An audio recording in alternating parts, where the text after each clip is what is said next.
I'm talking to Dale Norton from Kent, and also his band Broken Hands. How you doing? I'm very good, Blair Jones. How are you? Yeah, I'm great, thanks. Despite the lockdown and all that boring shit that goes with it, how has that been? Run me through how that's been affecting you and Broken Hands. Let me just so Broken Hands is Dale, his brother Callum, Jamie, and Dave Yeah, and Tom. indeed. That's And also I've got to you can't forget Casper and yes. trumpet For playing those, guru who is wherever you guys are, he is, and just as important as indeed, yeah. every each and every one of you. So how has this last year affected you guys? Because live music has just been wiped off the face of the earth, apart from New Zealand, where I'd rather like to be right now. Um, maybe Australia. I don't know. But definitely, I get photos from my family in New Zealand showing me how beautiful and wonderful everything is, and festivals. I Even know. though, Yeah. even even though it's the barbecue rock. No, it's not the barbecue kind of reggae, which goes off so well down there.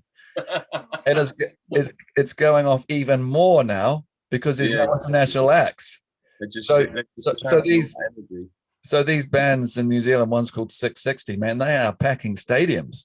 Yeah, I bet. People need live music, right? We know that.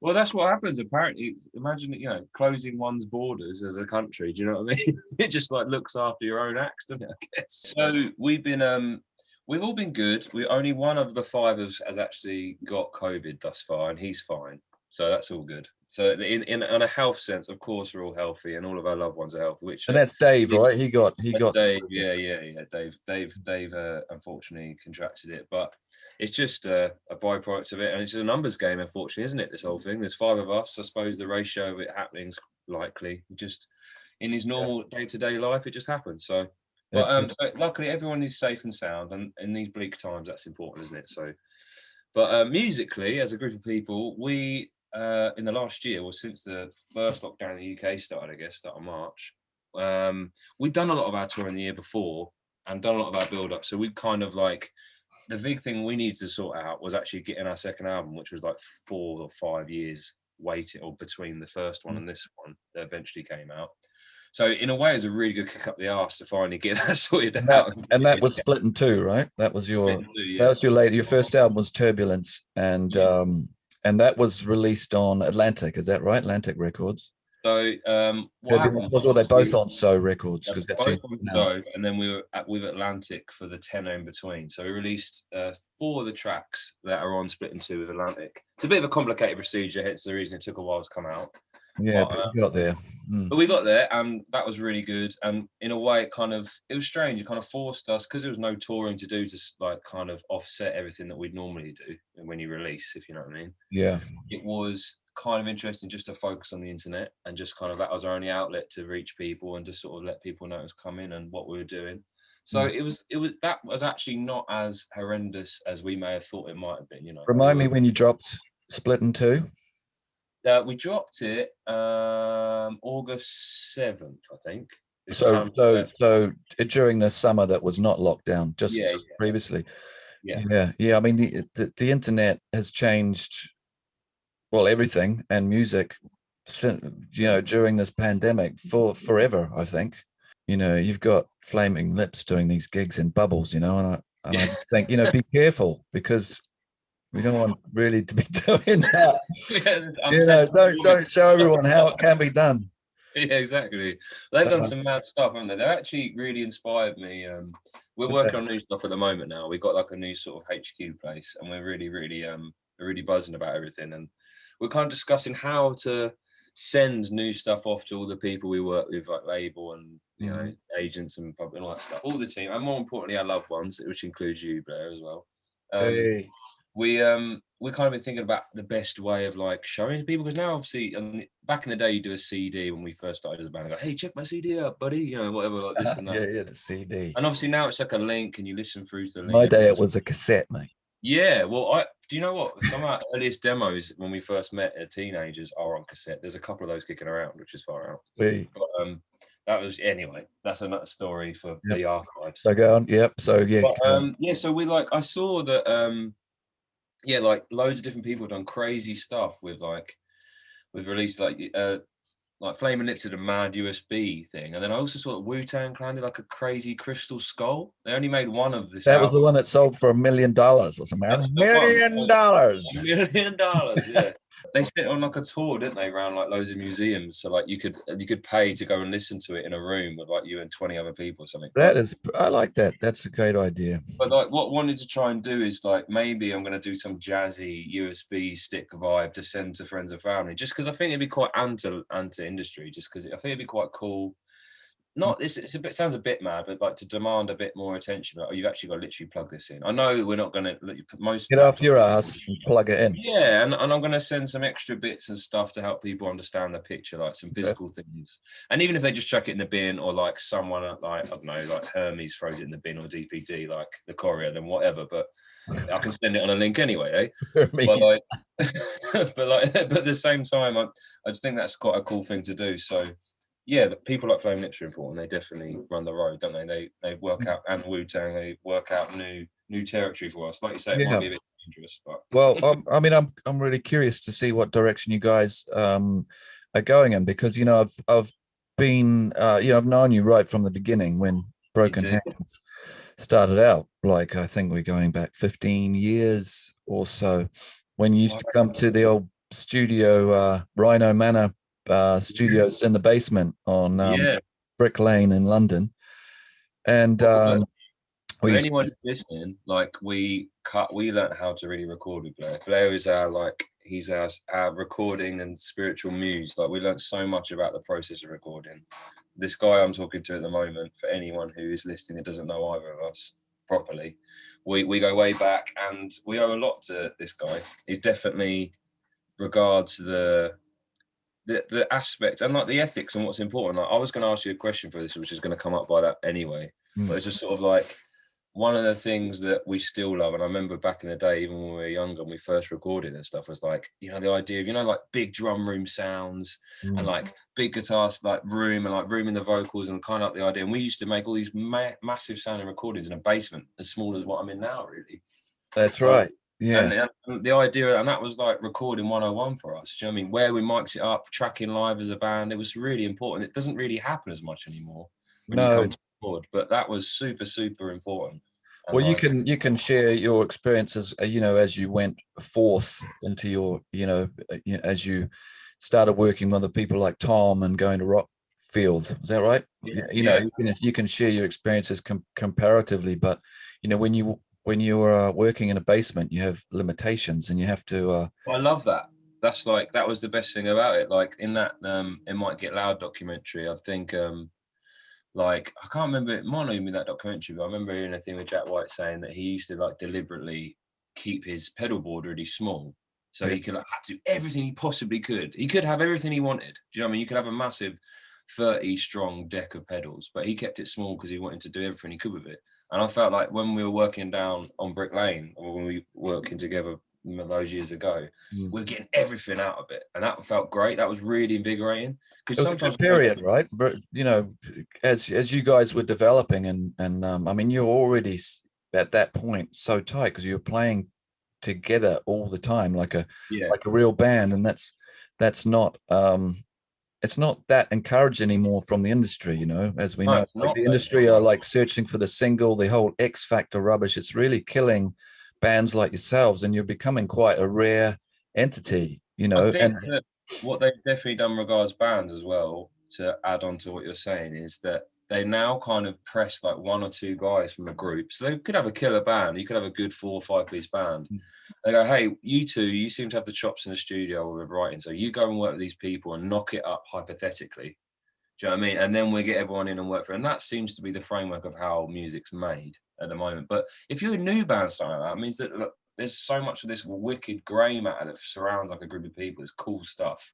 All the stuff that makes you feel a certain way when you play live and on record, that just disappears to an extent, because you're inducing that moment in like a sort of MIDI sort of world, which is important. And maybe I'm sure there's magic in that as well. Don't get me wrong, there's magic. You mean it's breaking up the community of that core band? I think so. I think it's like that Okay. bit, that kind of thing, where I think some people who don't even know much about even rock music or band dynamics, they think, oh yeah, the horrible stereotypes like, oh, the drummer's this, the guitarist that, and the drummer's this. It's It's true actually though. it's almost reverting, it's almost reverting people back to that. It's almost like, oh well, he's just a drummer, so he sits out there. Do you know what I mean? And he's a blah, Yeah. blah. So it's all sort of like, I don't like that aspect of what the industry tries to get people to do Yeah, it's now. a bit more manipulative, isn't it? And Yeah. whereas in the day there was space, here you guys, you're the artist. Let's leave you to develop. And I also wanted to raise a thing about it's become something that you need a lot of money to do properly. Well, I think you definitely, especially now in COVID times. I mean, there must be. I know for a fact that us as a group, if you can't play live, and that's your bread and butter. And if you're a bigger band, it's even more of your bread and butter. And even if you're smaller and wherever you are on the ladder of music and performance, you are definitely going to have to resort to other things, and that is the See? bottom line. But I often think, like, I think most artists who go up the certain ladder, although they don't present that to the world, they have to do that along the way. Do you know what I mean? Like, it's impossible. Like, unless you are obviously of a certain privilege, or you hit a certain perfect bit of momentum, then great. But and Yeah. I think it carves out who people are a bit more. You kind of like learn a lot more. The amount of songs and records we've made just about mundane things, and like headspaces I would never have been if I wasn't doing something I didn't want to be doing. Does that make any sense? Yeah, That's it does. like really Yeah. positive. I always try to look for the positive stuff, if you know what I mean. That thing. Yeah, yeah. So we did do a lot of stuff in Brick Lane, but like you said about how I brought those things to you guys, I'm just passing the baton because I worked with guys like Gordon Raphael, and he showed me, The thing is that maybe when we went to work with people for Attica afterwards, maybe those things that we took, they were the baseline for us. So a lot of those like ethics and our views on how to do stuff at the time. And people, I think, were surprised at our age that we kind of like, oh, you thinking like that? But that was because, like you say, it's like a handed down piece of information, or handed through, not even down. Do you know what I mean? Like handed through a bit of information. yeah, But the tricks that he would have like passed to you and passed on through, and you would have passed to multiple other people other than just us. But like they've changed now. People are making big records in basement, but not in the same way, are they? They're not actually using a microphone on a snare. Do you know what I mean? From what I can tell. So I'm not discrediting people doing it that way. And also, as a disclaimer, in case someone digs me out, I do think that if you're a group of people want to sit around a computer and make a record and it all be kind of punched in like more electronically for that, in that respect, I think that is really cool as well. Because one of my favorite bands is like Depeche Mode, and that would have been made that way yeah, in the 80s.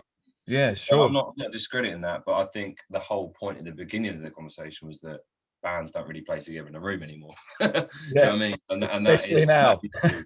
especially Especially during now. this time. But even before that, maybe even I'd argue maybe even less, because now, like, it's one of when it was like the lockdown was eased, everyone got into practice. It was like, oh, we can practice, it's amazing. Whereas Yeah. like the years before, I was like, oh man, I'm not going to practice. Like, can we just like bounce it on Dropbox or something? Do you know what I mean, or whatever? It's like, Well, I'm but hanging out for that. I'm totally hanging out for to get back in a room with some people.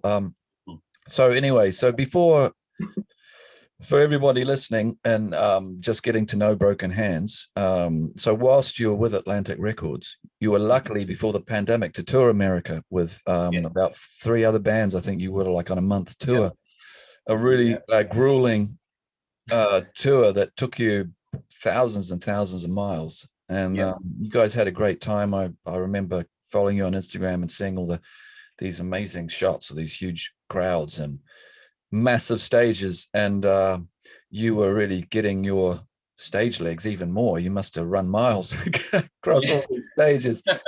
And Yeah, I just could giving it see that. you really develop as a front man, because when you going way back, you were a guitar toting singer, and then gradually you kind of let that go. Yeah, right. But anyway, you're all together in the States. Yeah. Can you tell us all, what your experience of that was? Because I know that wasn't the first time you went to the States with Broken Hands, but I No, think yeah.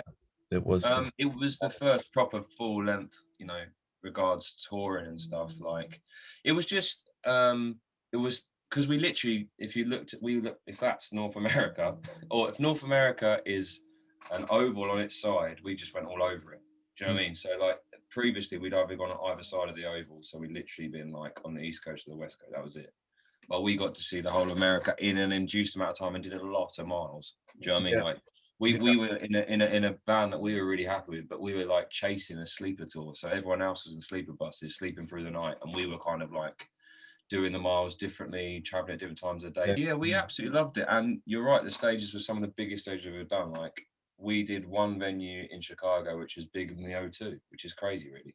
But you know what I mean? And we're first on and we're opening up the thing, but it was an amazing experience. And we still got to play to those people, met loads of amazing people, played some big stages that I wasn't even as much as like when we started, we're like, oh yeah, we could do quite good at this, you know, mate. You know, we sat in like Kent in a pub, but like at the same time, I didn't quite think we'd necessarily do stages that big, and that's an achievement for us alone. Let alone the experience of seeing another country and the culture, because it is extremely diverse culture, America as a whole. When you travel from state to state, like for a month, like the whole way around it, you get.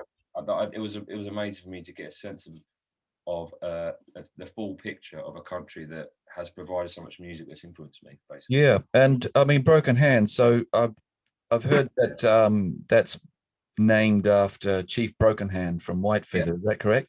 Yeah. So, there's about 3. We like to try and keep as many stories circulating about the name as possible, but that's pretty much. So like me, you love westerns, you love big open spaces, and America is just that. And I mean, I find it really inspiring traveling across that land. And I know a lot of your influences are from America. You know, the rhythm and blues and blues. I mean, that's probably one of your main genres of music that you like, right? That's something we never ever talk about, like, and it's interesting really, because as sort of like teenagers, that's what we were like. That was one of our main things, and then like the British blues boom, and then that would develop into what classic rock or like old 70s, late 60s rock was, and we kind of like used that as our little like that was our syllabus that we worked through, you know, to kind of like cut our teeth as a group of people, as you well know, Blair. But I mean, I don't know how many interviews I've done and we've done over the years, and we never ever talk about that. It's really strange. I've never really thought about it now. Yeah, because it's sort of like maybe people just take it for granted, but that was literally how we obsessed about that. We literally for 3 years, maybe more, obsessed. That's all we're like purists to the point of it. It was ridiculous. Yeah. Well, I mean, the British blues thing is not something to just be forgotten, but America must have been really exciting for you. Did you get down to Memphis? Do you know what? Unfortunately, we didn't. That was one place we didn't get to go through, which is a shame. But we circumnavigated it. But like, there was it's more just like the imagery, you know, when you listen to, I don't know, if you listen to any notable blues artist, whoever's like your like big, like for me, I love Elmore James, for example, right? And I love slide guitar, and that's like I just loved that, and that was a big thing for me.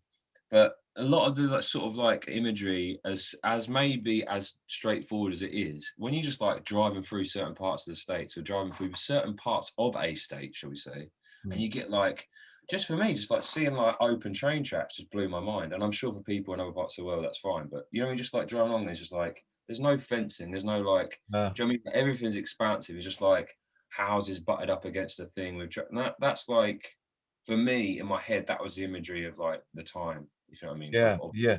Like rail being so prominent, and like different housing, like new housing being built up closer to things like that. And that in my head, do you know what I mean? Was like kind of that was amazing to see. Kind of otherworldly, you know. I mean, like the whole open, like you're saying, no fences, the open expanses, you know, the memories of the Dust Bowl is huge. You know, the hobos, the trains, the lonesome howl of a train whistle, you know, and you see these mega long trains just going through.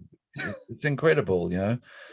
I think actually there's a new film about women, you know, train hoppers in the States. That's been, I think the music's been done by Nick Cave and Warren Ellis. That's cool. Or Warren Ellis, at least.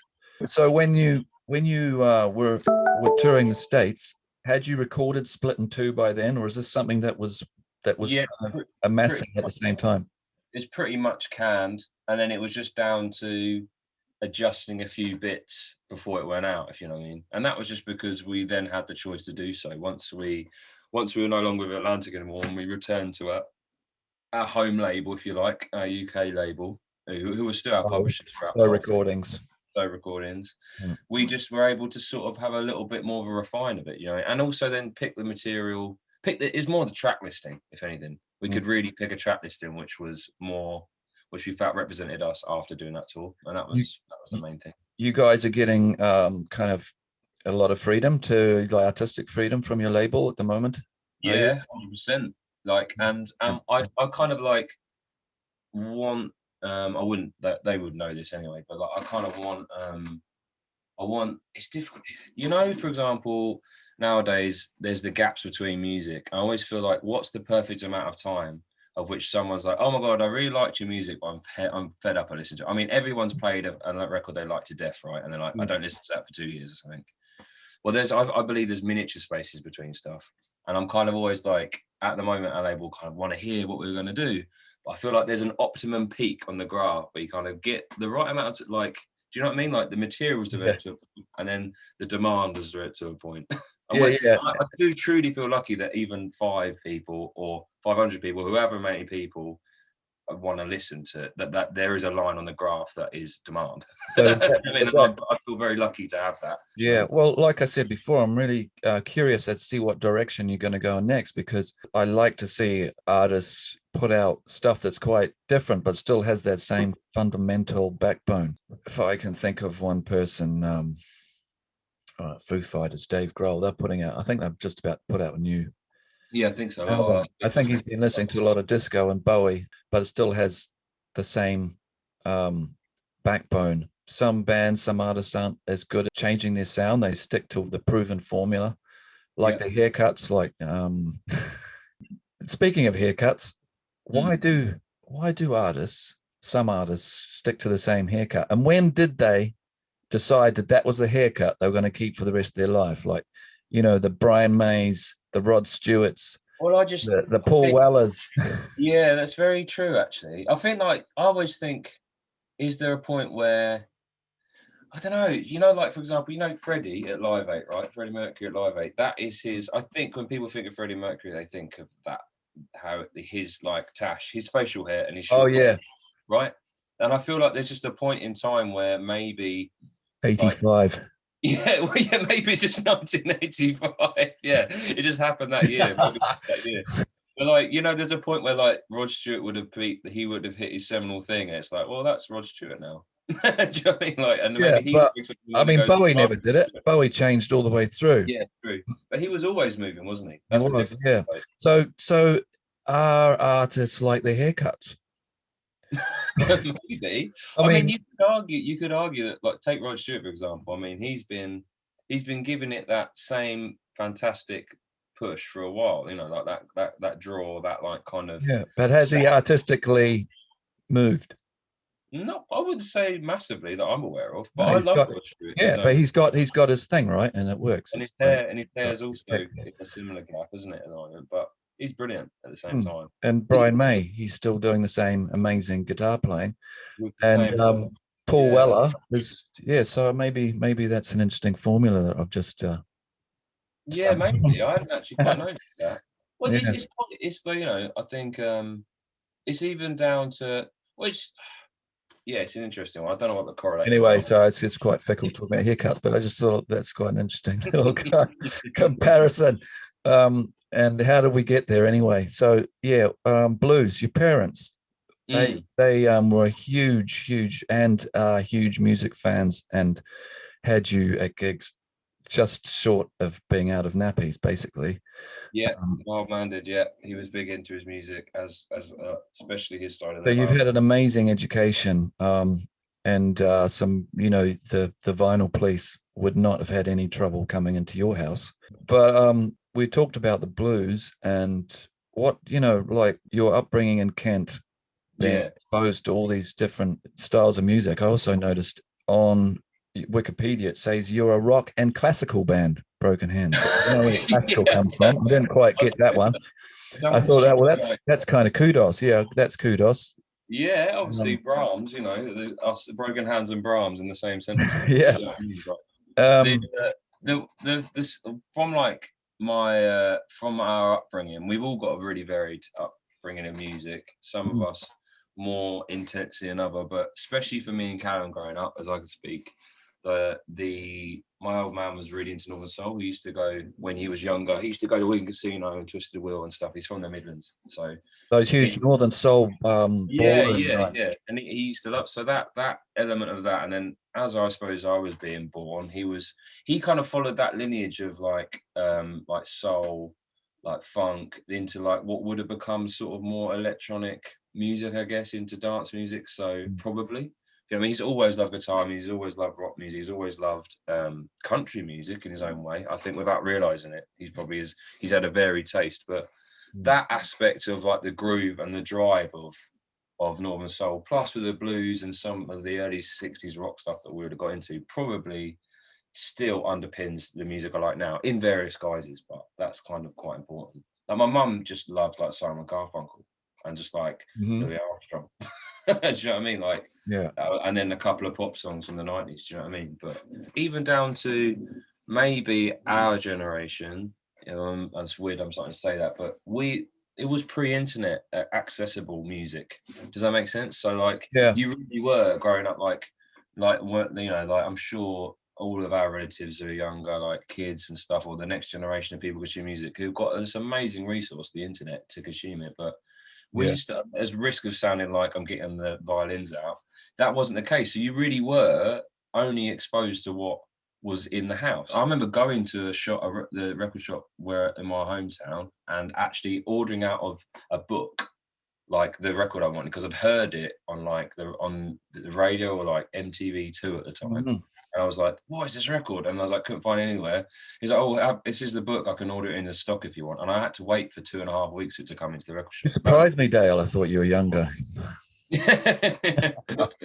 But do you know what I mean? It's like, that's kind of like, and then it changed really quickly. And that really affected the way the music industry changed, the way the music was consumed. And it felt for us growing up with, you know, like illegally downloading, and then you kind of got like even down from MySpace. Our first incarnation as a band playing music, it was on MySpace. So it's That's like, right. Yeah. and that's God, where the early days. grew up, you know. So it's You sort say of the early days, but well, we're talking 2003, 2004. But I mean, in the 17 years since, I mean, it has absolutely been rewritten, and it's crazy. and now it's gone into hyperdrive since COVID. You know, Yeah, it's completely rewritten again in a year with yeah. virtual. That's the only way that we can survive is virtually at the moment. So, have you guys got any plans to do any live virtual gigs? We really want to. Obviously, where we are at the moment, it's impossible for us to get together. Obviously, under all the things that happen. Yeah, you're in a high tier down in Kent. Yeah, I think it might be the same for everyone. I don't know, but I know where we are, it's impossible. But we will do that when hopefully restrictions lift and we can get together more easily. We did like a whole live performance last year of the album in its entirety, and that was really fun to do. I didn't think we really enjoyed doing that, and that actually went really well. I would definitely do another one again. I'll do another if it was for new material, like a way of like sort of showing people what we're up to. But I think there's some really good pros and cons to it. I'm just not sure how. I think if you were like dropped into this time right now from the future, and you could just deal with maybe you could just deal with online virtual gig experience, maybe. But if you've had the other thing or its previous version, like real life in a show, surrounded by people drinking and having a good time, then I don't think it will sustain far enough, if I'm honest. And I think that's the same of all virtual experiences. Unfortunately, I really don't want. I like to be thinking cyber future enough to think that it could, but if you've had one thing, it's always going to be difficult. Yeah, it's hard to live up to the live experience. But for maybe sure. like someone who like literally, say if it never opened up again and a kid grew up with this like that, maybe there'll be a new fantastic way of enjoying it, and it would still be cool, because I do believe that music will vibrate through different surroundings. Yeah. You know, as hippie as that sounds. Oh, I just about this lockdown, it gets me. It catches up to me, like everybody. It's not the easiest. and we've got Brexit as well. There was a Yeah. petition to have visa-free, Mm. basically open borders for Oh, artists and musicians, and it's yeah. gone to Parliament now. And I know that it's getting some gravitas, and some larger musicians, and like Elton Oh, John and Brian May, for instance, are starting to say, hang on, we need this, but I don't know which way it's going to go, man. And for a band like you guys, 5 of you, that's an expensive thing just to even get across the border. yeah. That's going to be almost $2,000 just for the privilege. Well, that's sort of like for people like, I mean, Blair, you did a lot of touring out in the continent, on the continent last year. You went out to, especially, you were in Holland a fair bit, weren't you? In Belgium, Yeah. and Mhm. amazing markets in Germany and stuff for Yeah. I think, and amazing music in amazing countries. And I wish we were And more connected. opportunities, if you can get there Yeah, and be there with real people. yeah, amazing. But the reality is, when we went to the States, visas are an issue. You getting there is the one thing that's the threshold of support you need from people or finance to get into that country, just to go and have a nose. And that coming into the eurozone is an issue. There's no doubt about that. The only ever issues of touring we ever had at a band of our size is that, from what I can understand, it will be like an A1 form. So whenever we've gone through France, all of our fees and how we move through the country is backdated. So you have to provide quite a lot of documentation to play in France. And I was always under the standing, don't quote me on this, but it's because most of the European countries, especially France, most or half of the fee is subsidised by the government. So when you go to play in those countries, it's a subsidised fee. As far as I'm aware, I could be wrong, so don't hold me on that. Oh, okay, I wasn't But aware of that in France because it's not one of my, yeah, territories that I have yeah, support and I with. think it's definitely the case in Germany, as far as I'm aware. But so that's why there's so much government legislation if you're going to go play there. But it's a great country to play, and we love being there, and it Yeah, wouldn't put me off if we can make sure it all cuts, if it all works out. The sure. only issue is like you say, is that I don't think it would ever stop artists going through all that legislation and like getting all of the visas and things. Is that will the price point that brings to the artist and the performance price you out of that territory? And that's the really sad thing. Do you know Yeah. what I mean? Is it like, we can come and we don't even need all of the money to make the difference up, because we just want to be, there's so many other benefits from being out and touring and playing amongst people. But it's like, will that start to price out certain artists? Do you know what I mean? Mhm. That's the issue, is like, I can come, but it needs to be that. It says, okay, well, so and so's flown from like New Zealand and they're like just coming on this. So, which is great if you're in that Yeah. situation, but Yeah. we don't need any more divides, and especially not in music. No, That's we all I say. don't. Well, we'll see which way that goes. There's going to be more in Parliament talking about that this week, I think. So we'll just see. So let's just finish on songwriters, your favorites. Now, how it all began. We share some similar ones with girl Neil Yeah, Young, yeah, indeed. and who's been with you all the way through. Like, and I know that we've both got the Songwriters on Songwriters book, one of our Yeah. go-to Um, volumes. so ones that have really affected me recently. We gel on so many different points, and so many, and there's a few artists that, thanks to that copy of that book that you gave me, if we're honest, like that I thank you for sort of making You're me read welcome. and look at. It's a good one. It's really good, and I'd advise anyone, even if you don't write songs, but you just like listening to songs, to read it. Like, Yeah. it's really good. But there's a couple of like sort of songwriters recently that I've kind of started to appreciate in a different way. One of them, a lot of the songwriting in Pink Floyd, I've started to appreciate, and I used to really dislike. I was never in the Roger Waters camp, shall we say? Hmm. And I've recently had to reevaluate that, because I think it's a really poignant, like someone who can write. In the last year or two, I've really started to sort of be drawn more to lyrics than I was sort of that side of the package of songwriting, should we say? Yeah. Because I think I've always come from a melodic side of songwriting firstly, and then the lyrics were mostly second. But that's where I came from, and in the middle it came at the same time, and now I'm starting to look at that side of things more. But I really appreciate a songwriter who can have such a true, you can encapsulate so much in one clean line, like a really clean line of songwriting. Do you know what I mean? Mhm. And I think, Now, a whole page can be put into one line, still have yeah, meaning. amazing. That's so amazing. I think in the art of like some of those songwriters that even Dylan could put a whole page of imagery like into one line. Do you know, sometimes you're like, whoa, that's powerful. Do you know what I mean? And I had never really recognised a lot of Roger Waters' songwriting and lyric writing as that, but I really have started to appreciate it. And ones that have been there the whole time, I think. Do you know what? Here's a weird one that even recently I started to appreciate again. I've actually started to appreciate Nirvana's songwriting again, which is like a lot of Kurt Cobain songwriting, and just sort of how kind of, I don't know, it's pretty brutish. It's pretty brutal. Do you know what I mean? But not brutal in like singing about distressing imagery. Like the way it's really to the point. Do you know what I mean? And it holds no quarter. Like, I am going to sit right down here for a bit and sort of like only draw you. It's a brutal up and down dynamic of songwriting. And I think people will always want to find out about something that they like and they don't know how they came to like it. So that's my view on music. And I think whether it was us before the internet reading autobiographies about artists and maybe being spoon-fed what they wanted us to hear, should we say? Because I think that's definitely possible. Or whether it's someone sat there like, I don't know, making their coffee, like one of my favorite bands, having his breakfast, like a band from like Canada called Death from Above 1979, just having his breakfast, but on Instagram or something. I think if you like something and you don't really quite know why you like it, you will always want to know more about it. And that's how I see music and how people view music. That's truly what I think, because I've spent ages, years growing up as a person thinking, why am I even interested in this? Do you know what I mean? Like, why do I even like this? The bigger question is like, and that's why you go to look for more. That's why I would have researched the blues. That's why I would have like listened to everything you ever said to us in the first studio environment we spent with you there, like, because I don't know why I like it, I just do. So that's why I'm interested in it, you know. And I've got a lot of you to thank for that, and then you gave me even more stuff that I didn't know why I liked it, and then I had to find out about even more. I like this shit. I should have just dropped it. Sorry. Do you know what I mean? Okay, yeah. So out of 10, Townes Van Zandt. Oh, right. From my point of view. Yeah.